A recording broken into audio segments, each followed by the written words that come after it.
Assalamualaikum warahmatullahi wabarakatuh. Hari ini kita mulai pembelajaran pertama di tema 7, subtema 1. Mari kita perhatikan masa penjajahan bangsa Eropa di Indonesia. Penjelajahan samudra yang dilakukan pada abad ke-15 menjadi salah satu alasan mengapa bangsa Eropa mendatangi negeri-negeri timur yang melimpah kekayaan alamnya, termasuk Indonesia. Bangsa Eropa yang pernah melakukan penjelajahan di Indonesia dimulai oleh bangsa Portugis. Bangsa Portugis pertama kali mendarat di Malaka pada tahun 1511. Berikutnya ialah bangsa Spanyol yang dipimpin oleh Juan Sebastian Elcano mendarat di Tidore, Maluku pada tahun 1521. Kemudian disusul oleh bangsa Inggris dan Belanda. Bangsa Belanda pertama kali mendarat di Pelabuhan Banten pada tahun 1596. Tujuan utama dari penjelajahan samudra yaitu yang pertama mencapai kejayaan atau istilahnya glory. Di Eropa ada suatu anggapan bahwa apabila suatu negara mempunyai banyak tanah jajahan, negara tersebut termasuk negara yang jaya atau glory. Dengan adanya anggapan ini, negara-negara Eropa berlomba-lomba untuk mencari tanah jajahan sebanyak-banyaknya. Kemudian yang kedua, memiliki kekayaan atau istilahnya gold. Kekayaan yang mereka cari terutama adalah rempah-rempah. Karena pada sekitar abad ke-15 di Eropa, harga rempah-rempah itu sangat mahal. Harganya itu semahal emas atau gold. Mereka sangat membutuhkan rempah-rempah untuk industri obat-obatan ataupun bumbu masak. Kemudian yang ketiga, untuk menyebarkan agama atau yang dinamakan dengan gospel. Selain mencari kekayaan dan tanah jajahan, bangsa Eropa juga membawa misi khusus. Misi khusus tersebut adalah menyebarkan agama kepada penduduk daerah yang dikuasainya. Kemudian yang keempat, yaitu mencari rempah-rempah. Termasuk Indonesia melimpah kekayaan alamnya, maka banyak bangsa Eropa yang datang ke Indonesia untuk mencari rempah-rempah. Karena bangsa Eropa mengalami kesulitan mendapatkan rempah-rempah sejak jatuhnya Konstantinopel ke tangan bangsa Turki pada tahun 1453, sedangkan terjadi permusuhan antara bangsa Turki dengan bangsa Eropa sehingga pasokan rempah-rempah jadi tersendat.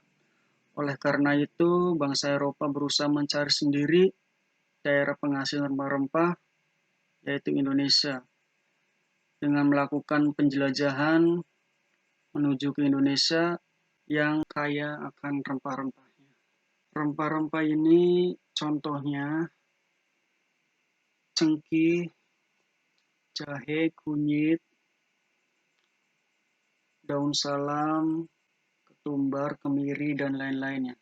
Rempah-rempah ini yang sudah dijelaskan tadi bisa untuk obat-obatan ataupun juga bisa untuk bumbu masakan. Lanjut, mari kita perhatikan mencermati informasi penting dalam teks narasi sejarah. Teks narasi sejarah adalah teks yang berisi tentang cerita peristiwa sejarah yang terjadi pada masa lampau. Peristiwa sejarah tersebut disampaikan berdasarkan fakta yang terjadi dan disampaikan dalam bentuk narasi atau urutan cerita. Lanjut.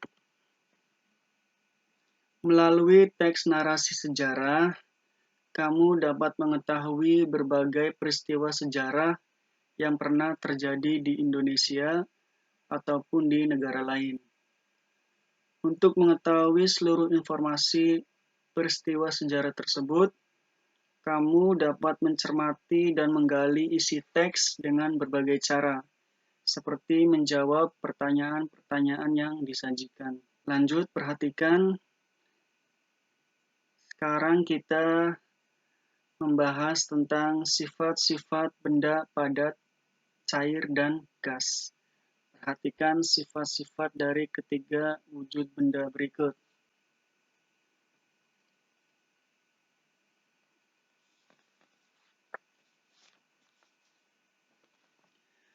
Benda-benda yang ada di sekitar kita digolongkan menjadi tiga, yaitu benda padat, cair, dan gas.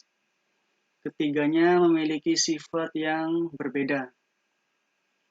Mengapa kamu perlu mengetahui sifat-sifat benda?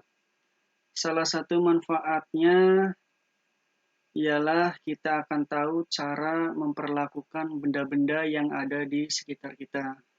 Salah satu wujud benda adalah padat. Kamu pasti memiliki banyak benda di sekitarmu yang berwujud padat. Kamu dapat memegangnya, dapat memindahkannya tanpa mengubah bentuk aslinya. Benda padat yang ada di sekitarmu dapat diubah dengan beberapa perlakuan seperti diberi panas, diberi tekanan tinggi, atau diberi perlakuan fisik seperti digunting, atau ditekan, dilipat, atau dirobek. Benda padat memiliki ciri-ciri sebagai berikut. Memiliki bentuk dan volume yang tetap dan tidak mengikuti bentuk dan wadahnya. Memiliki bentuk dan volume yang tetap dan tidak mengikuti bentuk dan wadahnya. Kemudian zat penyusunnya sangat rapat dan gaya tarik zat penyusunnya sangat kuat. Contohnya pensil, penggaris, penghapus, dan kerikil. Wujud berikutnya adalah cair. Benda-benda cair dapat ditemui dengan mudah di sekitarmu. Air merupakan zat penting dalam kehidupan makhluk hidup yang berwujud cair. Benda cair yang ada di rumahmu biasanya berada dalam wadah seperti bak mandi, baskom, gelas, atau ketel air ya. Perhatikanlah bahwa ketika benda cair itu dipindahkan, ia akan berubah mengikuti wadahnya. Jika wadahnya berlubang, benda cair itu akan segera mengalir keluar dari wadahnya. Jika kamu melihat sungai atau air terjun, air yang ada di dalam badan sungai akan mengalir dari tempat yang lebih tinggi ke tempat yang lebih rendah. Benda cair juga dapat merambat melalui serat-serat halus dari bahan seperti kain.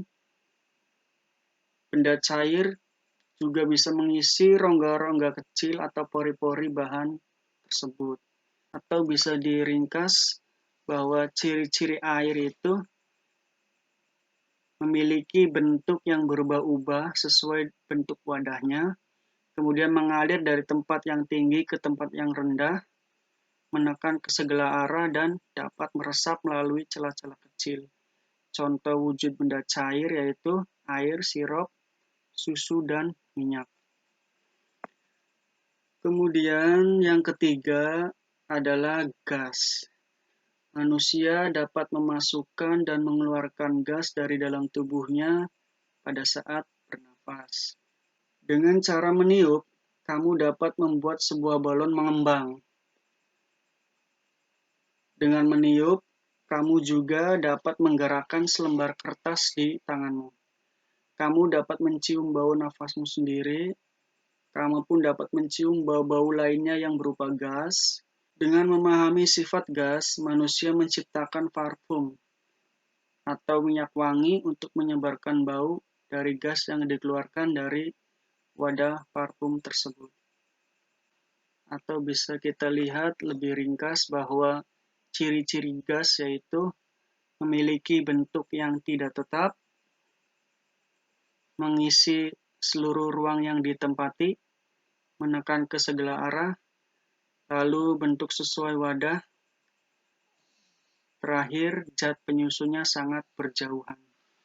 Contoh benda gas yaitu oksigen, uap air, aroma masakan, dan pewangi. Nah, ini adalah contoh gambar ilustrasi. Gelas adalah benda padat. Air di dalamnya adalah benda cair. Bentuk air mengikuti bentuk wadah. Terima kasih atas perhatiannya. Cukup sampai di sini pembelajaran pertama. Sampai jumpa lagi pada pembelajaran yang kedua. Wassalamualaikum warahmatullahi wabarakatuh.